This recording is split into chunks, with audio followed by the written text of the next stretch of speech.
Back from holidays. The first race will be in Belgium next weekend. On the circuit of Spa-Francorchamps, Pirelli will bring medium and hard tyres, the same compounds chosen for Monza. Can you explain your decision and point out what makes these two circuits similar?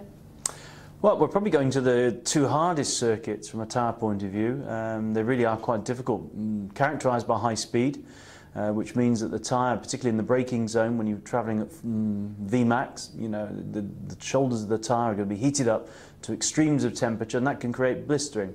So they are two very, very tough circuits. And you add on as well Spa, which has the amazing Eau Rouge compression as you're going down the hill there, and there's 1,000 kilos going through the vertical of the tyre. You know, it's a huge amount. It's like having one car almost on one corner of a tyre, of a road car on the corner of a tyre. So it's an incredibly tough circuit.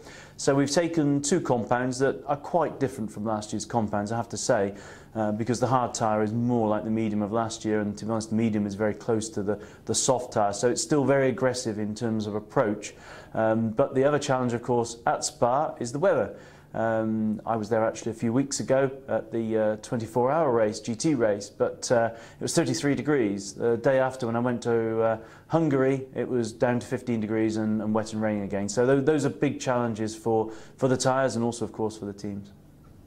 Bernie Eccleston has confirmed that next year there will be again 20 races. Valencia GP should be eliminated and the New Jersey GP will be added. Which is your favorite track? And which is the circuit loved by the tyres? I mean, in terms of performance and durability. Well, we like many of the tracks, of course, that we go to around the world. They all have their own unique characteristics, so it's not as if we can just pick maybe one out and say it's absolute favourite.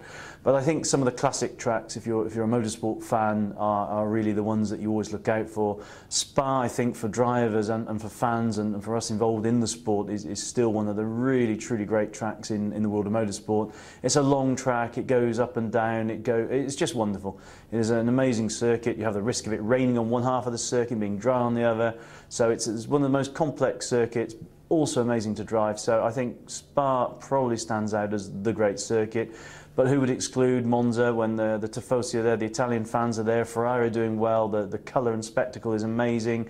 Personally, I'm obviously British. I love Silverstone because the affection the fans have for motorsport. You see from 6 o'clock in the morning, they have a few 100,000 fans there. Then we go to Japan. I mean, all of us love Suzuka. You know, the fans are queuing up all day there and waving at you as you're coming in. I mean, another great circuit. New Jersey is one that we're all looking forward to. The backdrop is going to be Manhattan, and I think that could be spectacular. Oh gosh, I'm going to have to add in Singapore as well, because Singapore being a night race is also iconic. You know, when you see the images of Singapore, you have to say that it just looks wonderful.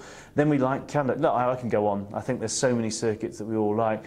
But I think the one thing that Formula One has is that everywhere you go, it has something unique. Recently, you carried out some private tests in Spa. Why did you choose this track, and what are you going to bring to the drivers?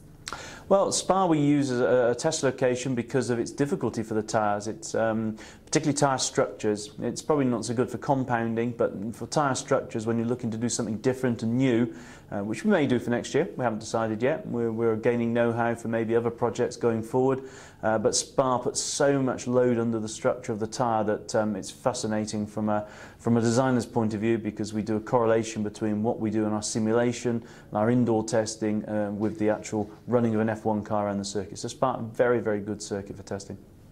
Let's talk about speed. This year the cars are running slower than last year. What do you say to whom is convinced that this is mostly due to the tyre performance? Well, the tyres, if anything, have got quicker. I mean, we've got a 7% increased footprint, and we've gone as well for tyres that are much more grippy, put it in basic terms, compared to last season.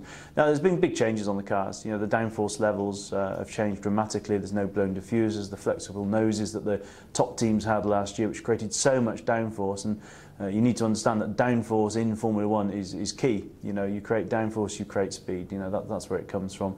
And, you know, rules change. You could go back to 2003, 2004 when the V10 engines were there and they had huge horsepower. That was when the cars were at their quickest. So you can't really compare year to year, particularly when things such as the rules are changing so dramatically.